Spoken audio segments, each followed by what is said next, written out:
Good morning everyone, कैसे हो आप सब। आई होप कि आप सब बहुत अच्छे होंगे।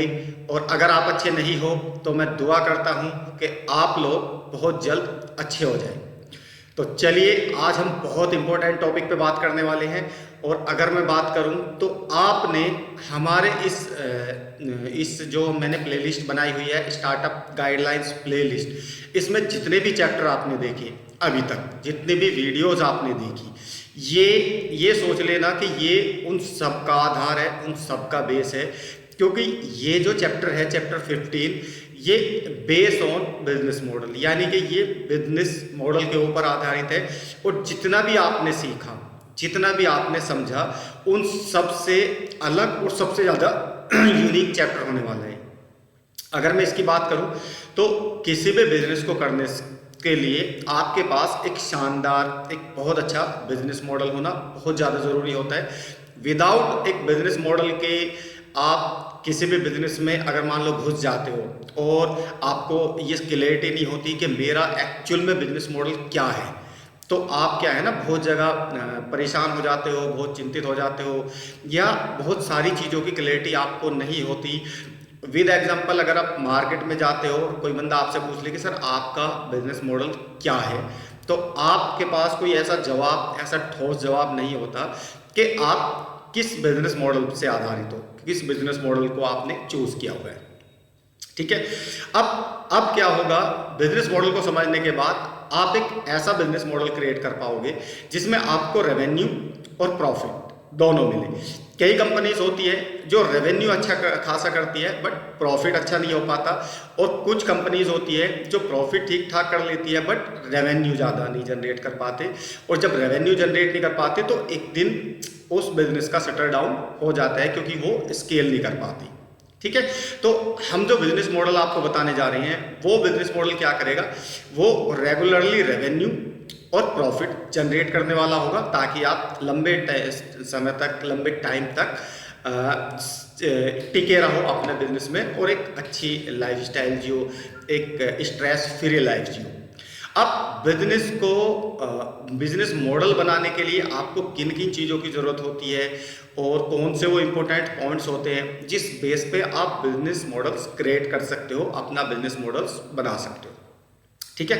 अब सबसे पहले हम चलते हैं, देखो बिजनेस 95% लोग जो भी बिजनेस कर रहे होते हैं, उनका माइंडसेट होता है कोई भी बिजनेस करके पैसा कमाना।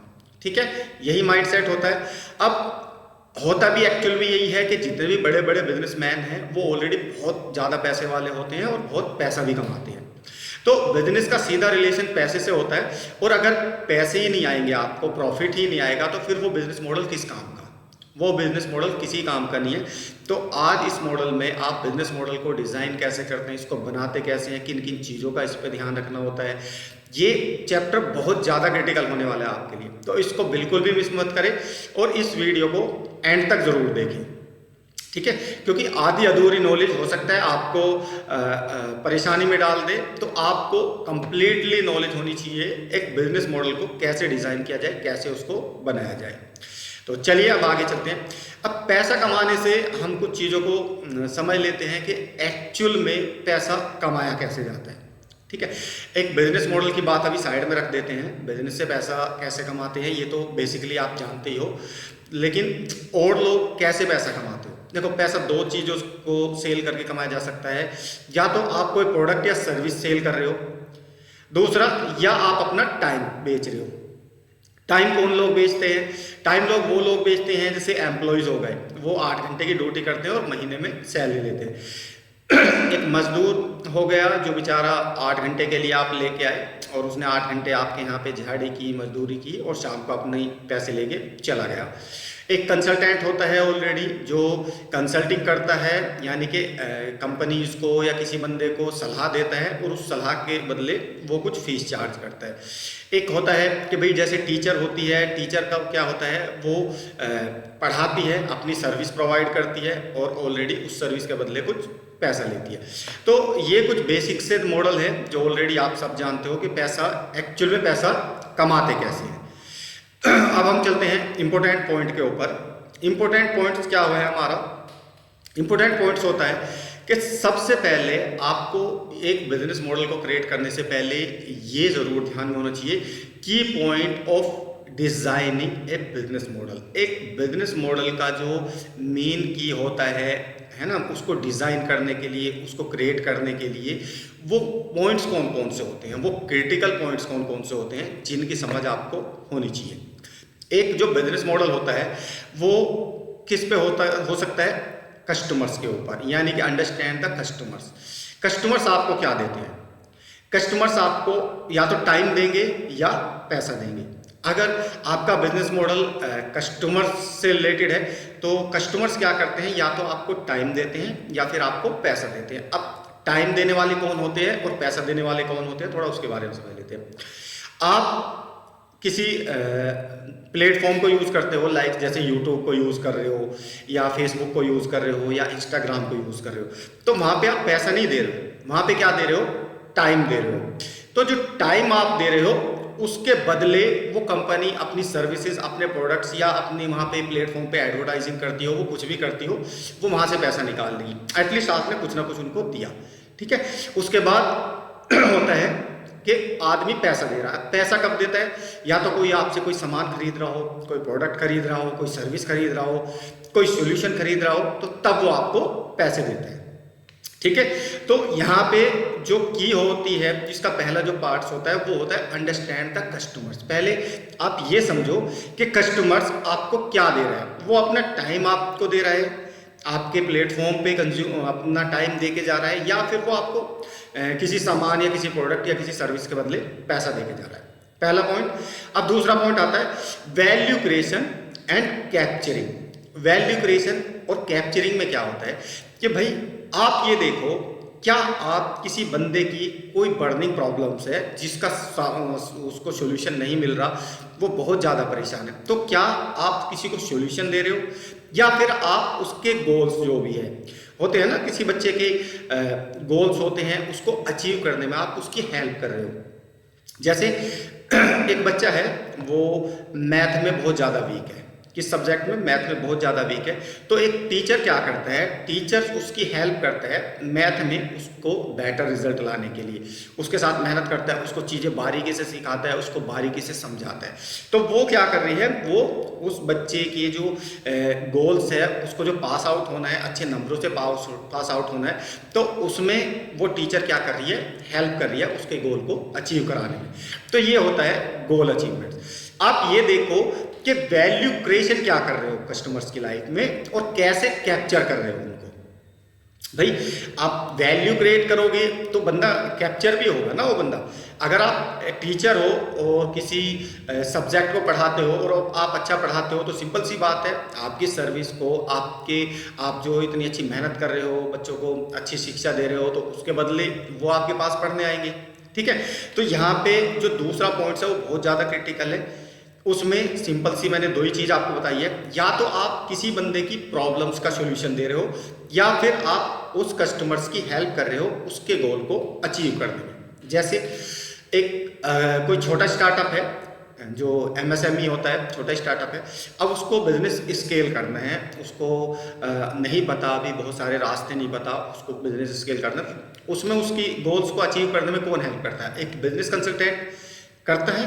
तो सेम उसी तरीके से आपको ये ध्यान में रखना है कि भाई आप बर्निंग प्रॉब्लम सोल्व कर रहे हो या उसके गोल को अचीव करने में उसकी हेल्प कर रहे हो। अब चलते हैं तीसरे इंपॉर्टेंट पॉइंट पे। तीसरा इंपॉर्टेंट पॉइंट आता है नाउ योर कंपटीशन। एक चीज मैं और आपको बता दूं कि भाई जो कंपटीशन होता है ना, उससे कभी भी घबराना नहीं चाहिए, बल्कि उसको एक रेस्पेक्ट देनी चाहिए आपको। क्यों? क्योंकि आप जितने भी बिजनेस मॉडल लेके आते हो, आप जो भी बिजनेस मॉडल लेके आने वाले हो या लेके लाने की सोच रहे हो, वो ऑलरेडी मार्केट में चल रहे हैं, ऑलरेडी मार्केट में चल रहे हैं। अब अगर वो ऑलरेडी मार्केट में चल रहे हैं तो आपको ये भी पता है कि ये बिजनेस किस लेवल पे चल रहा है, किस तरीके से अपनी सर्विस देता है, क्या क्या क्वालिटीज़ देता है ना, इसके प्रोडक्ट्स कंज्यूम करते हैं तो क्या फीडबैक आता है, कितना अच्छा टेस्ट है इनके प्रोडक्ट्स का, वो सारी चीज़ें क्या होती है ना, वो आपको ऑलरेडी पता होती है। तो वो कंपटीशन से सीखिए आपने। तो कंपटीशन को हमेशा रेस्पेक्ट देने की प्लानिंग करो, क्योंकि कंपटीशन को अगर आपको कुछ देना ही है तो उसको रेस्पेक्ट दो। क्योंकि उसने उतना रास्ता तो आपको बता ही दिया है ना, आगे का रास्ता आपको तय करना है। अच्छा, उससे क्या करना है, आपको कंपटीशन से सीखना है कि भाई मार्केट में चल क्या रहा है और मैं देने क्या जा रहा हूँ। यानी कि कहीं ऐसा तो नहीं कि भाई मार्केट में जो चल रहा है मैं वही लेके चला जाऊँ। तो उनको फॉलो करो, कंपटीशन को क्या करो, फॉलो भी करो कि भाई चल क्या रहा है और मेरे पास क्या है। एटलीस्ट आप समझ पाओगे उनको फॉलो करते करते, अच्छा ये बिजनेस मॉडल इस तरीके से काम कर रहे हैं और इनके ये प्रोडक्ट है, ये सर्विस है, और इस तरीके से अपने फाइनल यूज़र तक पहुंचते हैं, कस्टमर्स तक पहुंचते हैं, और इनके जो मेन जो बेनिफिट्स है कस्टमर को वो ये होते हैं। तो उसको फॉलो करो, और उनको फॉलो करने के बाद आपको क्या करना है, उनसे 4 कदम आगे कुछ चीज़ों को एडवांस में अचीव करना है। यानी कि उनसे बेहतर दोगे, उनसे अच्छी दोगे, तभी तो आप मार्केट में टिक पाओगे। अगर वही बेहतर है और वही अच्छे हैं तो फिर आपकी ज़रूरत नहीं है। आपने कंपटीशन को हमेशा रेस्पेक्ट दो, उसको समझो, सीखो उससे, उसको फॉलो करो। फॉलो करने के बाद एटलीस्ट उससे 2 कदम या 4 कदम आगे की अचीवमेंट्स लेके आओ और मार्केट में निकल जाओ। ये तीसरा इंपॉर्टेंट पॉइंट था। अब जो चौथा इंपॉर्टेंट पॉइंट आता है वो आता है डिलीवरी प्रोसेस। यहाँ तक आपको समझ में आया बिजनेस मॉडल के जो 4 मेन की होती है, जो 4 मेजर पॉइंट्स होते हैं जिसके अराउंड बिजनेस चलाए जाते हैं, उसमें चौथा है डिलीवरी प्रोसेस। यानी कि अब जो आपका डिलीवरी का जो प्रोसेस है, जो पूरा का पूरा सिस्टम है, जैसे कस्टमर्स कंप्लेंट्स को हैंडल करना, कोई डिफेक्टेड पीसेस को कैसे लेना है, कैसे उसको रिप्लेसमेंट देनी है 100% या कुछ डिडक्शन करके देनी है, तो उसको पूरा प्रोसेस कैसे करना है, वो पूरा का पूरा सिस्टम आप प्रोसेस कैसे करोगे, ये हमारे चौथे पॉइंट्स होता है। चौथा पॉइंट्स है जो एक बिजनेस मॉडल की पॉइंट्स होते हैं, ये मेजर पॉइंट्स होते हैं जिनको ध्यान में रख के किसी भी बिजनेस मॉडल को डिज़ाइन किया जाता है, उसको बनाया जाता है। तो आज जो आपने सीखा वो एक बहुत क्रिटिकल लर्निंग थी। एक बिजनेस मॉडल को क्रिएट करने के लिए आपको किन 4 इम्पोर्टेंट की पॉइंट्स का ध्यान रखना है और किसके अराउंड आप अपना बिजनेस मॉडल क्रिएट करने वाले हो। ठीक है, अब इसके अलावा जो आप सीखोगे वो सीखोगे कि way to setup a business model, यानी कि आप वो रास्ते सीखने वाले हो आप कि किन रास्तों पे या किन प्लेटफॉर्म्स के थ्रू या किन इंपॉर्टेंट पॉइंट्सों के अराउंड हम अपना बिजनेस मॉडल डिज़ाइन कर सकते हैं। तो ये इंपॉर्टेंट पॉइंट अगर मैं बात करूं तो टोटल 14 है जो कि आपको कल डिलीवर किए जाएंगे, और इसको गलती से भी आपको मिस नहीं करना, क्योंकि अगर आपने इन सब चीज़ों को समझ लिया, अगर आपने इन पॉइंट्सों को समझ लिया, इन 14 पॉइंट्सों को नोट डाउन कर लिया और अच्छे से समझ लिया, तो डेफिनेटली आप एक अच्छा बिजनेस मॉडल तो क्रिएट कर ही लोगे और आप मार्केट में भी कभी पीछे मुड़ के नहीं देखोगे, क्योंकि ऑलरेडी आपको बहुत ज़्यादा नॉलेज हो चुकी होगी कि एक बिजनेस मॉडल किन चीज़ों के अराउंड हम बना सकते हैं और किस तरीके से इसको क्रिएट करना होता है। तो आज के लिए इतना ही। अगर मेरी वीडियो आपको अच्छी लगी हो तो please like, share and subscribe ज़रूर कर देना, और मिलते हैं अपने चैप्टर 14 के पार्ट 1 में। तो थैंक यू सो मच।